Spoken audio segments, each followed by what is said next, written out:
Now, I recently interviewed Daniel Puder. I heard on Bruce Pritchard's podcast that Bruce said creative didn't have anything for him, but talking to Puder after he won the Tough Enough and it was a fan vote, they wanted to bring him in as a heel. And of course, he never really ended up doing anything in WWE. Do you think they dropped the ball with him, not at least giving him that one match against Kurt Angle?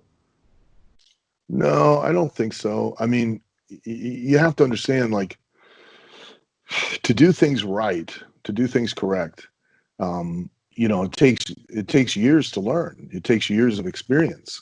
And I told all the kids, I'm like, hey, this sounds like a great opportunity.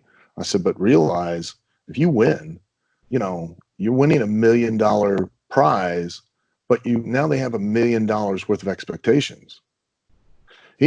This is a business, and everything is an investment of time, money, and effort in a product, which is you.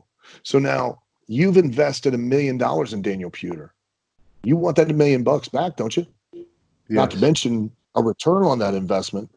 But Daniel's too green to be able to ever give that to you, and you're going to sell a match, because here's where it goes bad.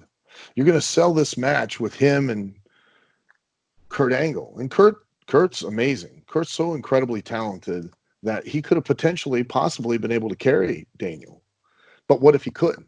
Well, now you've just put a ding in Kurt Angle because the match wasn't that good between he and Daniel, and Daniel's just going to fade away and the audience is going to forget about him, but it could very well chip away at the very facade that you've built so strong with Kurt Angle. And that's something you wouldn't want to risk. So, Daniel, to be fair, was an amazing marketer.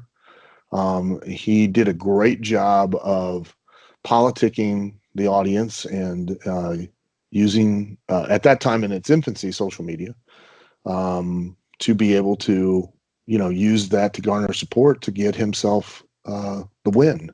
And,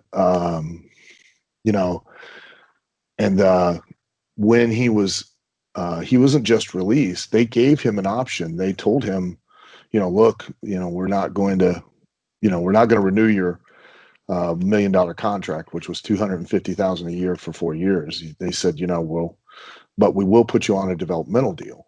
And, to Peter's,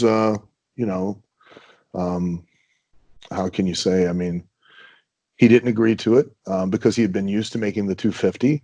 He felt that he could do better out on his own, with mixed martial arts. And he chose to do that instead of just taking the developmental deal and staying with WWE. And, he's, still doing his own thing, and he's very successful. I don't know quite what he's up to now, but I know he does real well, and he's a very, very smart, motivated individual. He seems to be doing just fine. So, I'm proud of what he did and, how he accomplished it. I did feel that because if it had been left, all the other Tough Enoughs prior to that were my choice, my decision as to who won. And, I would have picked Miz on that one to be the winner.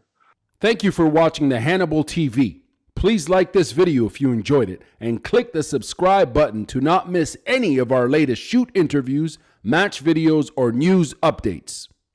Support us on patreon.com for $1.99 a month to watch our full shoot interviews ad-free and help our channel grow. Follow us on Twitter at the Hannibal TV for instant updates.